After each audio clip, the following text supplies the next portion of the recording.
Milwaukee. I'm staying at the St. Kate Arts Hotel. Let's take a look inside.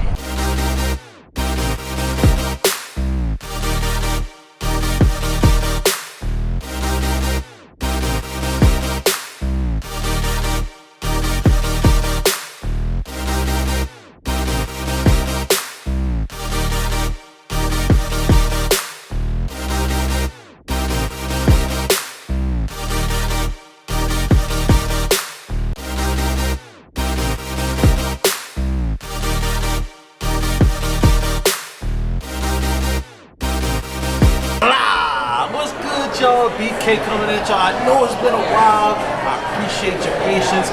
We have a great duo here from Radio Milwaukee. Got my man Nate and I got my man Mike. What's good, y'all? How y'all doing? Hey, great to be here. Thanks for having us. Thank you for hosting us tonight. Oh, definitely a pleasure. We are here at the St. Kate Arts Hotel. So much art here, and we wanted to showcase some of our artists that are within our communities. And so I'll start it off with Nate. Nate, what led you down the path to get in the field of radio? Yeah, so we're here today talking about Be Seen, which is our new podcast from Radio Milwaukee and the Wisconsin LGBTQ History Project. And it's doing stories like this. This is exactly the kind of reason why I got into radio and to storytelling. I mean, our Wisconsin LGBTQ history is something that I think if you ask even somebody from the community, I think a lot of us are just really not familiar with what's going on here, what our history is. So being able to share these stories and archive these stories and doing it in a really personal and audio format has been really rewarding for me just personally, and as somebody who got into radio to do this exact thing, it's just an amazing opportunity. Absolutely. What about you? So for me, I'm a historian, I'm an author, I'm a writer, and for me it's really about capturing these stories, documenting them, and preserving them for future generations.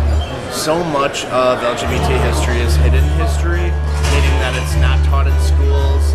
It's not taught from one generation to another. It's not written down anywhere. It's very oral history, and that oral tradition is something that really just doesn't happen if the right conversations, the right questions, the right connections are not made. So as the curator of the History Project, our role is to reconnect Wisconsin with this history and heritage that they don't even know many times they have.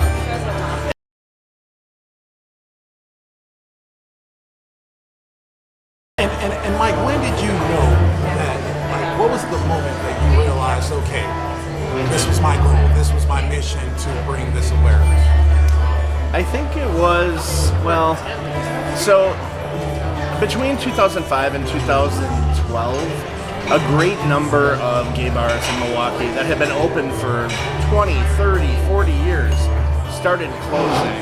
And there was really a bit of a cultural transformation, whereas like the gay bar was no longer the center. It was no longer the community or cultural center. People had other options. They had online, they had mobile apps, they had social media. And older generations that really spent their time and grew up in these bars were also fading away. The Stonewall generation was passing away before our eyes and taking their stories with them.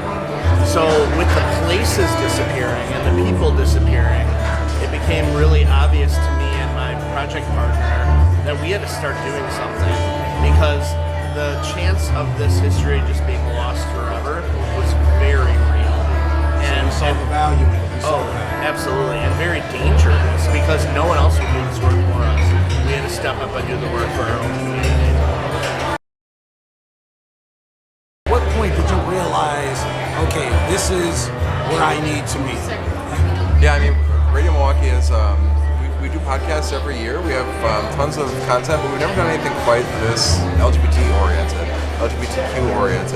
And for me, that was like really meaningful as somebody who's from the community to see an organization embrace this content and to support this content and to get behind it and to just provide a platform for this representation. So, for me, it was when I pitched this to the leadership at the station. That's when I knew they were like, yeah, go for it. Let's do it. Let's do it up. And we met Michael through the Wisconsin LGBTQ History Project, and it's just been such a perfect partnership because the Wisconsin LGBTQ History Project has been archiving so much of this content already. They've been doing this research, so for us to be able to archive that further in podcast form has been really meaningful, personally and professionally. Who would you shout out for your inspiration? In addition to those glorious entities that you mentioned, like who would you shout out to say, hey, this person was at the foundation of my passion? And so, like, who would you say? Yeah, well, I think for me, it's one of our podcast subjects, actually. It's the person in our very first episode of Be Seen. Her name is Josie Carter, and Michael knows the story very well. Really, she led the very first LGBTQ uprising in Wisconsin. And she was living her truth, and nothing could keep her down, and nobody could keep her from living the life she wanted to live, and she never ran from a fight. And her story, her perseverance, and her just passion, I think was really inspiring. So you meet her in the first episode of the podcast, and I still look up to her a year later after first hearing her story. That's dope. That's dope. What about you? I completely agree. It's the people whose stories we're sharing, who may or may not have felt very seen or respected in their lifetimes. Those are the people who really inspire me because they lived at a time when it was very hard to be who they were, and they chose to be themselves no matter what.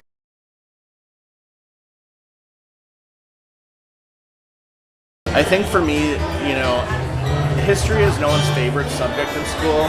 A lot of people see it as a lot of dry facts and figures and boring stories about boring things that happened long before we were all here. For us, the future is making history emotionally connected. If we feel emotionally connected to the people and their experiences, it has meaning to us in the future. And this is what Battlekind is all about. Our brand is aimed to celebrate those sort of passions and initiatives because when it's all said and done, these are those gems that we leave for our future. Because you can't know where you're going if you don't know where you've been, and the shoulders that you're standing on, within our communities, within the culture. Where can we find you? Yeah, if you just search, if you go to any of the podcast platforms and search Be Seen, you'll find us there. Apple Podcasts, Spotify. You can also go to radiomilwaukee.org/Be Seen. You can find the podcast there. We've got 2 episodes out right now, and we're going to have another episode coming out every Monday throughout Pride Month.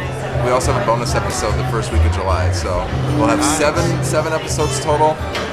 And you can, again, find it anywhere you get your podcasts. Just search Be Seen. Be Seen. Trust me, we'll make sure that it will be seen on screen. Appreciate that. Yeah, and where can we find you? The best place to find us is on Google. Just search for Wisconsin LGBTQ History Project. You'll find our website.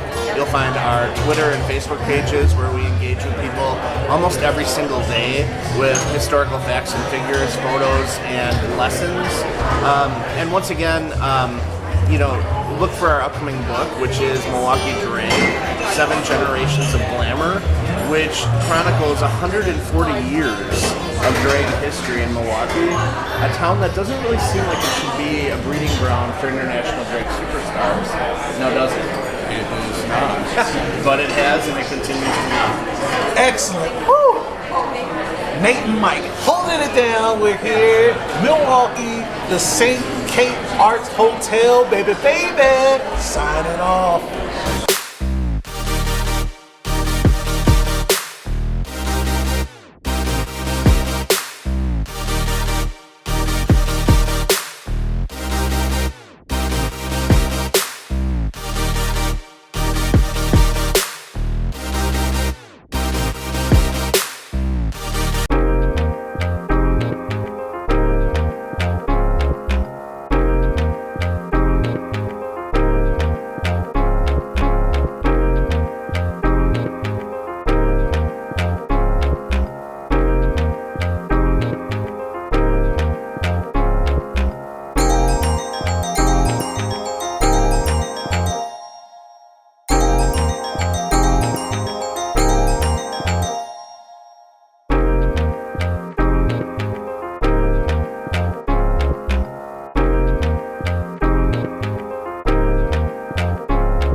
you enjoyed this episode. We met a lot of great artists, and I'm so excited to present them to you.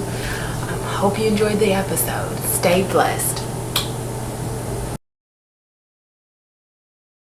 Hi guys, my name is Tanya, little Scotty's little sister, and I'm coming to you today to tell you to visit the website www.battlepine.com. If you don't visit it, I'm gonna be sad.